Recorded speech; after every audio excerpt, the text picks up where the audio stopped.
아멘. 우리 찬양대가 수요일날 제가 보니까 몇 시에 끝나는가 보니까 저녁 10시 좀 넘어서 끝나더라고요. 요즘 열심히들 하신 것 같아요. 하나님께 영광의 박수를 돌리며 또 우리 찬양대도 열심히 하라고 한번 박수 한번 쳐드립시다. 오늘 설교 제목을 한번 따라해 보십시다. 이런 교회가 되게 하소서. 요즘 목회자들이나 성도들이 다들 이 교회가 걱정된다 이야기를 합니다.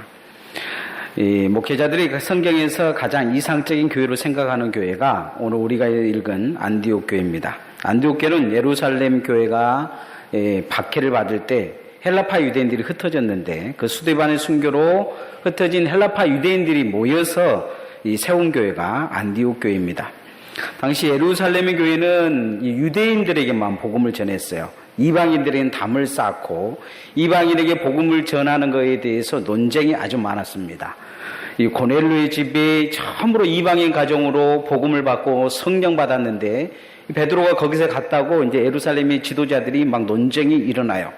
이런 것처럼 나름대로 성령의 움직임에 대해서 관심이 없고 교회가 이제 어떻게 하면 우리끼리 좀 잘 살아볼 것이냐, 이 예루살렘의 교회가 그런 형태로 바뀌어가고 있는 걸 보게 됩니다. 그런데 성령께서 또 다른 계획을 계획하시고 실행하고 역사하는 교회가 나타납니다. 바로 안디옥 교회입니다.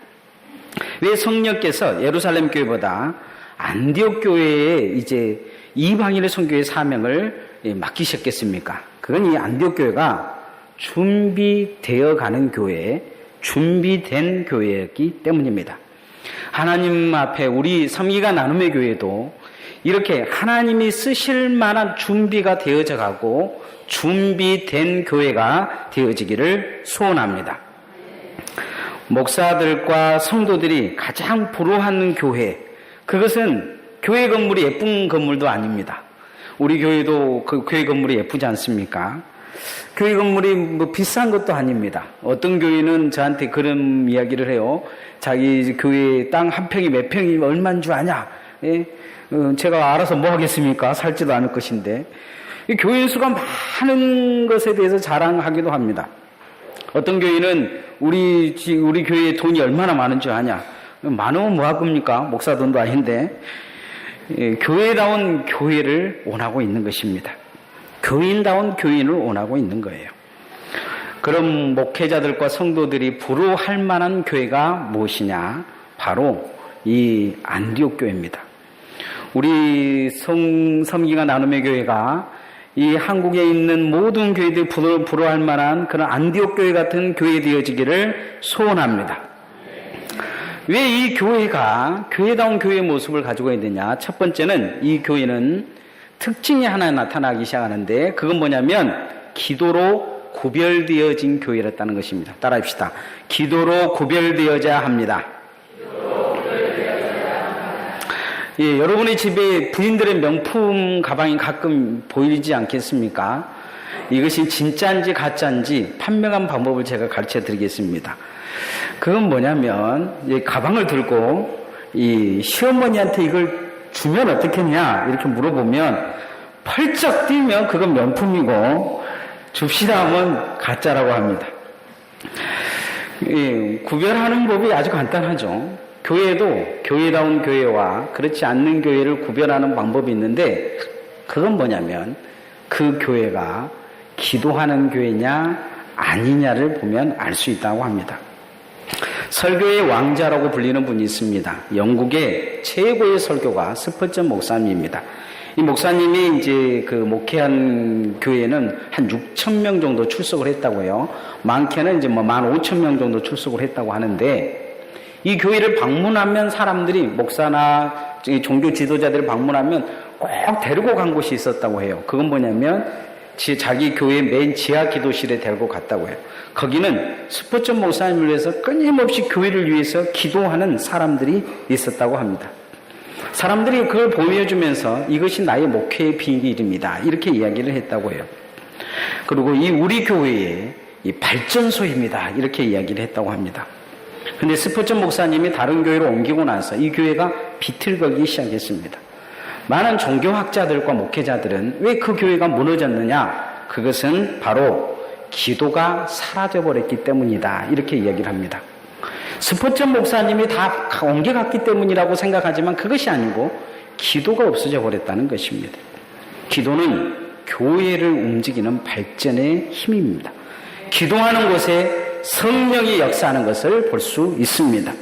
오순절 마가의 다락방에 그들이 가만히 앉았을 때 성령이 임한 게 아니고 그들이 일심으로 하나님 앞에 기도했을 때 성령이 역사했습니다. 안디옥교회는 기도로 준비된 교회요, 준비하는 교회인 걸 보게 됩니다. 그들은 금식하며 주를 섬겼다고 해요.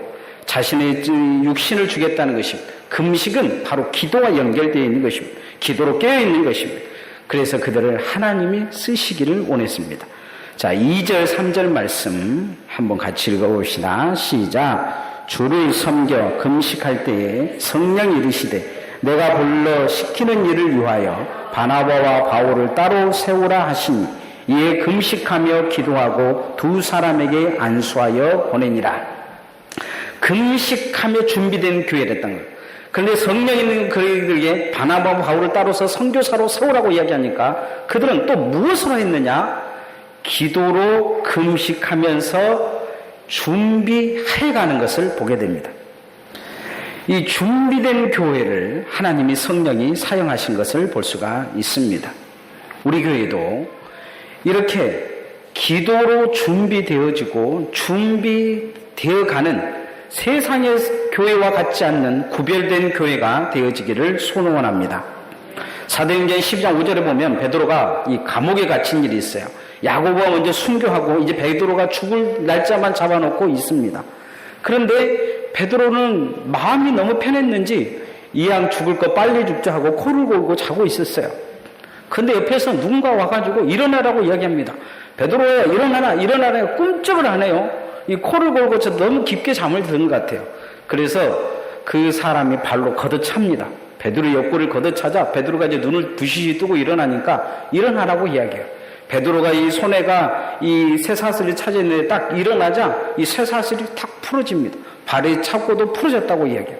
그리고 첫 번째 초소를 나가고 두 번째 초소를 나가는데 이 사람들이 안 닦이지 못한 거예요. 그리고 옥문이 열리는 걸 보게 돼요. 마지막 옥문 열고 딱 나타나자 베드로의 앞에 그 자기를 데려왔던 사람이 사라져버린 것입니다.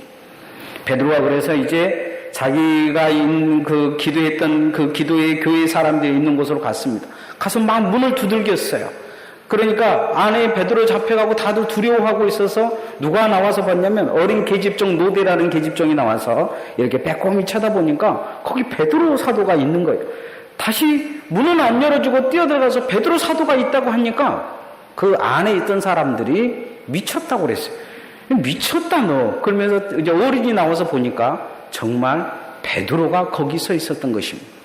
문을 열고 베드로가 그들에게 들어가 보니까 교회가 무엇을 하고 있었냐면 베드로를 위해서 기도하고 있었던 것입니다. 기도하고 있으면서도 뭔 기도했겠습니까? 베드로 빨리 죽여라고 기도했겠습니까? 건져내달라고 기도했을 거 아닙니까? 기도했던 사람들은 베드로가 살아왔다니까 안 믿는 것입니다. 그런데 베드로가 살아와 있는 것입니다. 기도하니까 역사가 나타나는 거예요. 기도하는 교회는 반드시 하나님의 역사를 일으키게 되어 있는 것을 볼 수가 있습니다. 기도는 우리가 생각한 이상의 힘을 가지고 있습니다. 하나님의 움직이는 힘을 가지고 있어요. 예수님의 제자들이 귀신을 막 쫓으려다 못 쫓았어요. 예수님 오셔가지고 단번에 쫓아버리십니다. 그의 아버지가 하나님 말이 제자들은 못 쫓으니까 예수님 할 수 있거든 뭐 해보십시오. 그러니까 예수님 하신 말씀이 할 수 있거든이 무슨 말이냐, 믿는 자에 능치 못할 리 없다면서 쫓아내십니다. 제자들이 깜짝 놀라서 예수님께 물어요.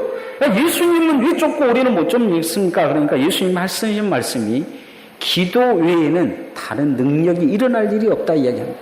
기도해야 능력이 나타난다 말씀하십니다. 에스겔서 36장 37절에 하나님이 포로의 바벨론에 끌려있는 이스라엘 백성들을 건져내겠다고 약속하십니다. 그러시면서 이 37절에 하시는 말씀이 한 말씀이 있어요. 따라해 봅시다. 그래도 예, 여러분 그래도란 낱말을 쓰십니다. 그래도 이스라엘 족속이 이같이 자기들에게 이루어 주기를 내게 구하여야 할지라. 그래도 기도해야 된다는 것이죠.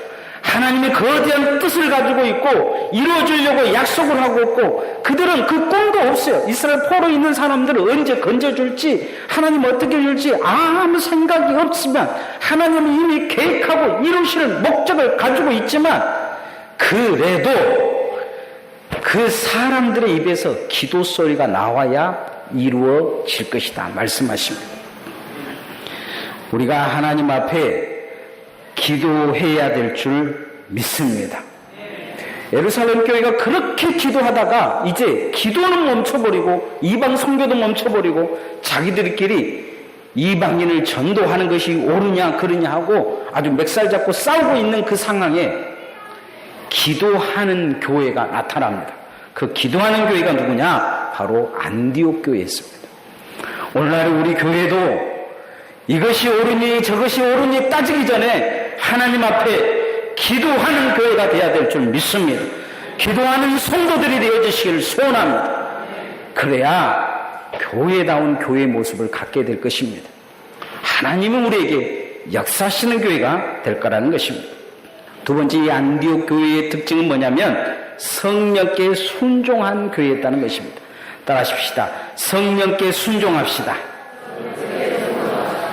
어느 경찰서에 이 시체실에 시신이 들어왔는데 너무 활짝 온 시신이 들어와가지고 사람 이제 경찰관들이 말이 이렇게 서로 옮았어요. 아, 왜 이렇게 시신이 활짝 웃고 들어왔다니까 어떤 경찰이 그런 거예요. 번개 맞았대, 번개. 번개 맞았는데 왜 웃었대? 그렇게 이야기하니까 그 마누라가 시킨 대로 해서 그랬대. 마누라가 뭐라고 했는데 이 마누라가 늘 사진 찍어온 거 보면 얼굴 찡그리니까 후레쉬만 터지면 김치 하라 그랬대. 김치. 그래서 그날 번개가 번쩍번쩍 뛰니까 후레쉬 터진 줄 알고 김치 하다가 번개 맞아 죽었다고 합니다. 그럼 마누라한테 순종한 마음이라도 가지고 있으니까 웃고 죽어 계십니다. 외국의 어떤 며느리가 이제 한국으로 시집으로 왔어요. 그런데 이제 자기 집 사람들이 믿음이 좋다고 늘 자랑을 했는데 보니까 시집은 별로 믿음이 없는 거예요. 예배 시간에도 들랑달랑하고 그런 거죠. 가끔은 이 점도 보고 오고 그래요. 그래서 이 교회 권사님이라는 시어머니가 못마땅한 거예요. 저런 믿음을 가지고 그렇게 이야기를 했는데 가만히 보니까 아무리 봐도 그래도 잘 될 일이 없는데 아니 잘 되더라는 거예요. 그래서 자기 교회 목사님한테 가서 궁금해서 물어봤어요. 아니 우리 집은 그렇게 대대로 예수 믿고 잘 믿는데 가는 것마다 안 되는데 아니 우리 시집은 시어머니가 그렇게 믿음도 개판이고 권사 같지도 않는 권사인데 왜 그렇게 잘 된지 모르겠다 그렇게 이야기를 하니까 이 목사님이 하시는 말씀이 자기 교회니까 잘 할 거 아니에요. 자기 교회니까 이 목사님이 그렇게 이야기하시더라는 거예요. 제가 집사님 집에는 안 가보지만 집사님 집에 있는 분들은 아마 신앙이 좋다고 생각하고 뭔가 누군가가 이렇게 용서할 사람이 있으면 용서도 잘 안 되는 사람들이고 고집이 식어가지고 목사님이 시키면 시킨 대로 절대 안 할 사람들이라고. 그런데 이 양반들은 믿음은 없어도 목사가 시키면 시킨 대로 남을 위해 섬기고 봉사하면 잘하는 순종하는 교인이라고. 즉, 전보고 와서도 잘못했다고 하면 납작 엎드려서 회개하고 용서하라고 눈물 콧물 흘 줄 아는 그런 교인들. 그러니까 하나님이 그 순종 하나 보고 복 주는 거라고 그렇게 이야기하시더라는 거예요. 이 며느리가 가만히 보니까 그 목사님 말이 옳다는 거예요. 자기 집 사람들 보니까 고집이 시가지고 교회 오면 이것이 옳으니 저것이 옳으니 맨날 따지기만 하지 하나도 실천한 것이 없다는 거예요. 열심히 신앙생활 하는 것도 하나님이 기뻐하시지만 더 귀한 건 뭐냐? 하나님 앞에 순종하는 마음입니다. 오늘 이 안디옥 교회는 이 순종하는 마음이 있었어요. 안디옥 교회가 지금 제일 필요한 사람이 누구냐? 이 바나바와 바울입니다. 근데 하나님이 제일 좋은 사람들 내놓으라는 거예요. 선교사로 보내겠다. 그런데 순종하는 마음으로 되니 안 되니 교회가 회의하지도 않습니다. 그냥 모여서 금식해요. 그리고 기도해요. 그리고 안수해서 보내버리는 걸 보게 됩니다. 여러분 같으면 어쩌겠습니까? 제가 내일 선교사로 가겠다고 하면 아마 말들이 많을 거예요. 배신을 했느니 물론 몇 사람은 잘 됐다고 생각하시겠지만 오늘 자 4절 5절 말씀 한번 읽어봅시다. 시작. 두 사람이 성령의 보내심을 받아 실보에게 내려가 거기서 배 타고 구브로로 가서 살라미미라 하나님의 말씀을 유대인의 여러 회당에서 전하였어요. 요한을 수용원으로 두었더라. 보내버렸다는 거죠. 예루살렘 교회 같으면 어쩌겠습니까? 이거 회의했을 거예요. 회의해. 뭐 어떻게 할 것이냐. 지도자를 누구냐. 그냥 무조건 보내버린 거죠.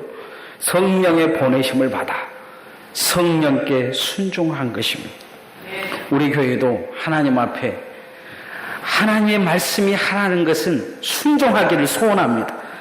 이유 불문하고 순종하는 교회가 되어지기를 소원합니다. 안독교도 둘만하지 않습니다. 하나님이 그것을 보내겠다 하니까 이 두 사람을 그냥 둘만하지 않고 순종합니다. 순종이 준비되어졌다는 거예요. 순종은 하루아침에 이루어지지 않습니다. 여러분 그 강아지도 훈련시키면 앉아 하면 그냥 새끼 강아지 데리고 와서 앉아 하면 앉습니까? 그렇고 말을 들으면 그 강아지는 좀 이상한 강아지죠. 계속 훈련을 시켜야 돼. 앉아 일어서 앞발을 들고 그렇게 훈련을 시켜야 되는 것입니다. 아시스 성 프란체스코가 어느 날 이 제자들을 받으려고 했는데 제자 2명이 왔어요.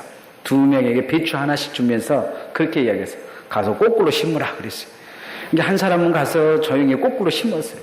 근데 똑똑한 이 제자 하나는 막 그런 거예요. 한참 금식도 많이 하고 그렇게 선행도 많이 하고 유명하다고 그러더니 결국은 예수 믿다 미쳤구만 그러면서 가가지고 그래도 나는 똑바로 살아야지 하고 똑바로 심었어요. 누구만 제자로 받아줬느냐? 거꾸로 심은 제자만 제자로 받아줬어요. 성 프란체스코가 알고 싶어 했던 건 뭐냐? 순종하냐 안 하냐 이랬어요. 순종해야 하나님의 말씀도 순종하는 것입니다. 하나님의 모든 신앙의 기본은 순종입니다. 사무엘상 15장 22절에 사무엘이 이 사울에게 하는 말씀이 있습니다. 여호와께서 번제와 다른 제사를 그 목소리에 순종하는 것이 좋아하심같이 좋아하시겠나이까. 순종이 제사보다 낫고 듣는 것이 수양의 기름보다 나으니라. 사울에게 아말렉을 아말렉 것을 쳐부수라니까 좋은 것만 다 가져다 숨겨놨어요. 왜 이걸 숨겨놨냐고 이야기하니까 하나님께 예배드리기 위해 숨겨놨다고 하는 거예요. 그러자 이 사무엘이 하는 말이 그거예요. 그 예배 받으시겠냐는 거예요. 순종이 예배보다 낫다는 거예요. 하나님의 말씀을 듣는 것이 기름보다 낫다. 금과 은보다 낫다고 지금 말씀하고 있는 것을 볼 수가 있습니다. 하나님께서 예루살렘 교회보다 안디옥 교회를 이방의 선교 기주로 삼으신 주된 이유는 뭐냐? 그 교회가 순종이 있었기 때문입니다. 순종할 마음이 있었기 때문에 순종할 준비가 되어져 있고 순종으로 하나님께 나아간 교회였기 때문입니다. 우리 성경과 나눔의 교회가 하나님 앞에 순종한 교회 되어지기를 소원합니다. 성령께서 그래 순종한 교회구나 이렇게 세상 가운데서 구별되어지고 교회다운 그런 교회로 세울 수 있는 은혜가 있기를 소원합니다. 마지막 이 안디옥교회의 특징은 뭐냐면 성령께 붙들려 있다는 것입니다. 따라합시다. 성령께 붙들려야 합니다. 모잠비크라는 나라가 있습니다. 이 모잠비크에서 사역하는 김종양 선교사님이라는 분의 이야기입니다. 이분이 이제 그곳에서 복음을 전하려고 열심히 복음을 전했는데 이 구약 성경을 믿으면서 토속 종교 무당들이 이 점도 치고 이 뱀과 악어와 맹수들도 훈련을 시키고 이 그런 이 예수 무당들이 많았어요. 이 사람들이 이제 막 그렇게 하다 선교사님이 이렇게 온다고 그러니까 초청을 한 거예요. 초청을 했는데 이 선교사님이 마음이 무거웠어요. 그래서 그날 저녁 내 기도해달라고, 내일 그 사람들이 하는 것이 되지 않도록 기도해달라고. 밤새 기도하는데 아침 딱 10시가 되니까 딱 구름이 멈추고 해가 떠버린 거예요. 선교사님이 안 나타나니까 이 사람들이 찌푸차를 가져갖고 선교사님을 납치해서 그 모임에 강제로 끌고 갔어요. 그거는 이 선교사님에게 앞에 가서 한마디 하라고 이야기한 거예요. 선교사님이 막 기도했어요. 하나님, 이곳에서 역사가 나타나게 주옵소서. 저 마귀 들린, 하나님 믿는다고 하면서 저 마귀 들린 사람들에게 하나님 역사가 나타나게 해주세요. 그러면서 앞에 가가지고 이 선교사님이 두려운 마음으로 마이크 앞에다가 이렇게 이야기했어요. 예수 이름으로. 그러고는 뒤에 말은 속으로 했어요. 마귀야 물러가라. 예수 이름으로 하니까 그 앞에서 자기를 수종들던 이 무당 그 수계 3명이 뒤로 자빠져 보더라. 그러고는 다시 자기도 깜짝 놀란 거죠. 뭐 이런 일이 일어냐 하면서 자기도 깜짝 놀라서 그 다음에 다시 한번 예수 이름으로 그러니까 거기 60명의 그 대장이 뒤로 거품 물며 뒤로 떨어져 버리더라. 그리고 이 일이 있고 나서 이 사람들이 다 복음을 받아들인 거예요. 그리고 그 안에 있는 마귀들이 물러간 것입니다. 이 모잠비크에 큰 부흥이 일어난 거죠. 그리고 이분이 학교도 세우고 고아원도 세우고 그런 일이 역사가 나타난 것입니다. 오늘 성경에 그런 역사가 이 바울과 바나바의 사역 속에 나타납니다. 그들이 구브로 섬에 복음을 전했는데 이 구브로 섬은 어떤 곳이냐? 바나바의 고향이었습니다. 총독에 가서 복음을 전하는데 옆에서 방해하는 무당이 있어요. 엘루마라는 이 무당이 옆에서 자꾸 방해하는 거예요. 바울이 성령이 충만하니까 이 금방 나타나는 거죠. 그래서 이 방해를 말아차리고 이 복음을 선포하니까 맹인이 되어버린 것을 볼 수가 있습니다. 자, 9절에서 12절, 8절에서 12절 말씀을 같이 한번 읽어봅시다. 시작. 이 마술사 엘루마는 그 이름을 번역하며 마술사라.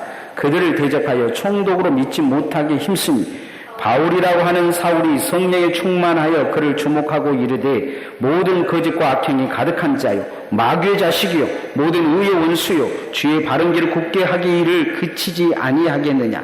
보라, 이제 주의 손이 내 위에 있으니 내가 맹인이 되어 얼마 동안 해를 보지 못하리라 하니 즉시 안개와 어둠이 그를 덮어 인도할 사람을 두루 구하는지라. 이에 총독이 그렇게 된 것을 보고 믿으며 주의 가르침심을 놀랍게 여기니라.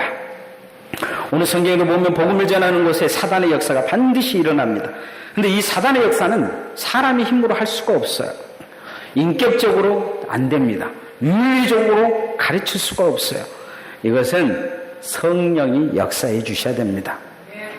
바울이 에베소에서 복음을 전할 때도 이 스게가와 아들들이라는 사람들이 나타나요. 막 복음을 전하니까 귀신이 물러가고 능력이 나타나기 시작하니까 이 사람들이 와가지고 바울처럼 똑같이 해요. 귀신 들린 사람이 있으니까 그 사람 옆에 나타나가지고 막 귀신을 쫓아요. 예수 이름으로 마귀야 물러가라 막 그러니까 이 귀신 들린 사람이 대뜸 그 사람이 올라타고 하는 말이 그거예요. 내가 예수도 알고 바울도 하는데 너는 누구냐 하면서 막 짓뜯어버려. 그러니까 그 발가벗겨져서 도망갔다고 해요. 사도행전 19장 16절의 말씀에 기록되어 있는 내용이에요. 사람의 힘으로 예수 이름으로 다 전한다고 되는 것이냐? 그렇지 않다. 성령께 붙들려야 역사가 일어나는 거예요. 지구촌교회 원로 목사님 이동원 목사님이 전도사 때 그 귀신 들린 사람이 있었어요. 그래서 막 박수치면서 귀신 쫓기 위해서 찬송을 부렸어요. 근데 미동도 안 한 거예요.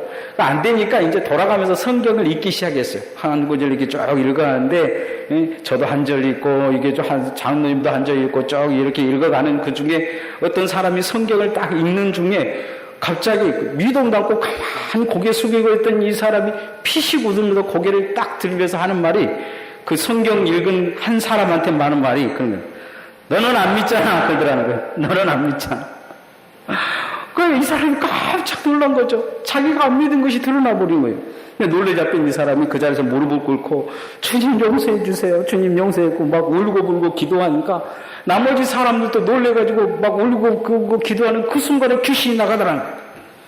이 일을 통해서 갑자기 교회가 부흥이 시작됐다고 이야기를 해요. 사람은요, 성령의 역사에 대해서 되게 민감하지 못해요. 뭐 역사하신지 안 역사하는지 못하는데, 누구는 잘 알고 있냐? 귀신은 귀신같이 알아봐요. 귀신같이 알아본단 말이죠. 사도행전 16장에서 바울이 빌립보에 가서 복음을 전하는데 뒤에 쫓아다니면서 이 사람은 하나님의 종이다, 하나님의 종이다 하는 이 점치는 이 계집종이 있었어요. 바울이 하다 귀찮게 하니까 이 예수님으로 귀신아 나가라게 나가보니까 그 다음에 이 점이 안 쳐진 거예요.